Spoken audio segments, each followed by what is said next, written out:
Yo, Lil Brunson back at you with the back at you, and I am the best reporting on the Eagles. So, we made a bunch of moves in free agency. We made a bunch of moves with re-signing players. We're all privy of that information. I need to really bust down now my top Eagles players and coaches with the most approved going into the season.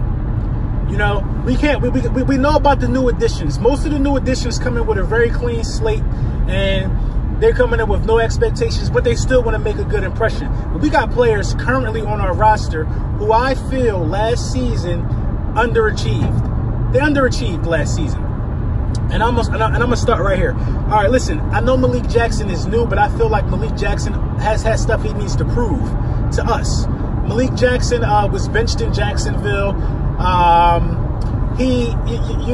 Things started getting bad for him, and basically he was honest about it in his presser not too long ago. Basically, the coaches didn't like what he was doing. So Malik Jackson, that was never the issue with Tim Jernigan, and Malik Jackson will be taking over Tim Jernigan's spot. Now, Tim Jernigan was just didn't play enough. He was getting injured, and we need somebody that's going to be able to play. And when Tim Jernigan was playing, he wasn't beating his one-on-one matchups that he should have been beaten due to Fletcher Cox being injured. Due to Fletcher Cox being double-teamed a lot.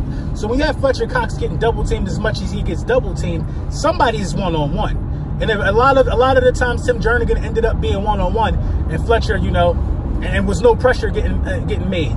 No outside pressure and no interior pressure. Michael Bennett seemed to be the only one at times that could beat his man and get pressure off of the edge. So Malik Jackson, you got a lot to prove. Jalen Mills also has a lot to prove. And this list is in no order. Jalen Mills has a lot to prove because before Jalen Mills got hurt, Jalen Mills was on the chopping block with a lot of Eagles fans, and he underachieved. And I understand why. Jalen Mills was getting beat like an African drum. Jalen Mills was biting on more double moves than I've ever seen in my life. Jalen Mills remained positive, and he started getting better towards the end. But one thing that didn't ever lack with Jalen Mills was heart. But heart don't win football games most of the time, and it was his red zone play. Jalen Mills never let down in the red zone, and you got to be, you got to be thankful for that. You got to be thankful of that. Jalen Mills didn't let down in the red zone. He was great in the red zone, but when his space, when his double moves, when his one-on-one, he was getting torched.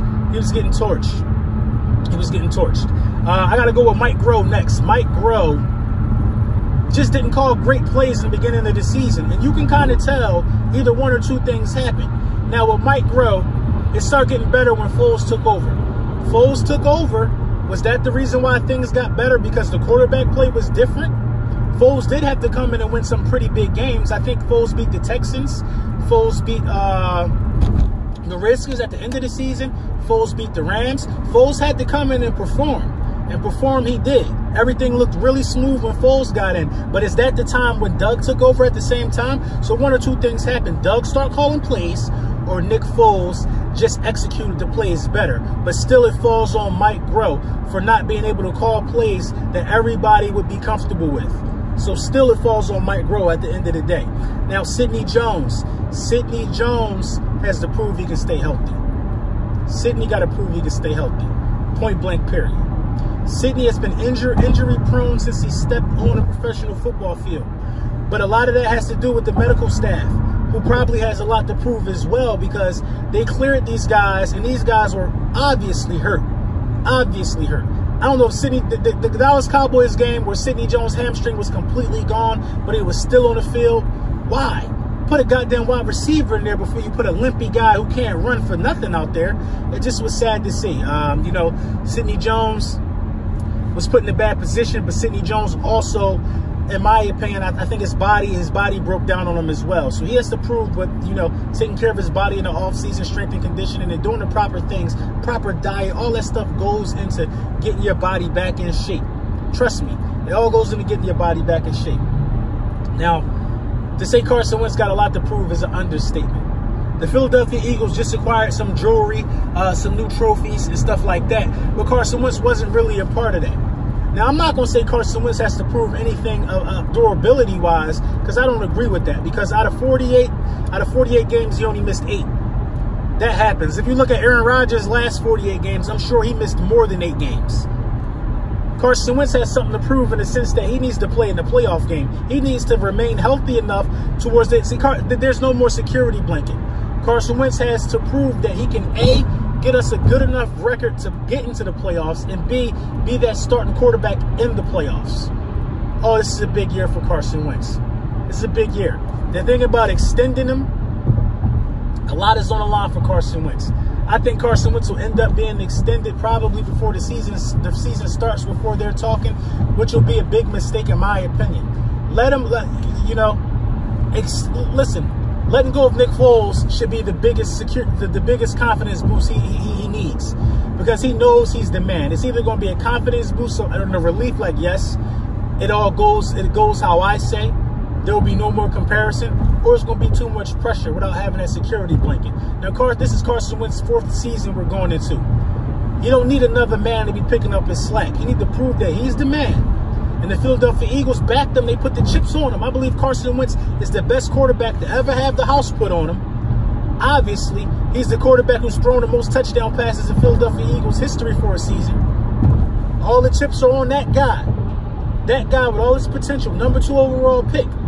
The chips are on that guy, and that guy needs to come through and make good on his promise that he is the guy. We believe in him. He needs to start believing in himself now. I think those are the top guys with the most to prove going into the upcoming season. I just want to point out some overachievers. I think Doug Peterson is clearly, obviously, an overachiever in all of this. Our GM is clearly an overachiever in all of this, Howie Roseman. I think Deuce Staley has been professional as a coach. I think, the offensive coordinator position should have been Deuce's, but you know what I mean? Deuce put in his work. Fletcher Cox has been stellar. Fletcher put in his work. Malcolm Jenkins has been stellar. So it's not all about who's underachieving. We have some guys that were pretty good, bright spots as well. And, and that just is what it is. Also, I want to talk about how hard is it to be a goddamn Eagles season ticket holder. I've been on this list for years. And, they got over 40,000 accounts. I don't know how many of those people are on the waiting list, but geez, it got to be a lot. I just want general tickets. I don't care if I sit in the nosebleeds. I don't care. Going to the Philadelphia Eagles game is an experience in all its own. I want to go to every single game. You know what I mean? Since I've been able to afford to be a season ticket holder, I've been wanting to be a season ticket holder. And it's super hard to do it.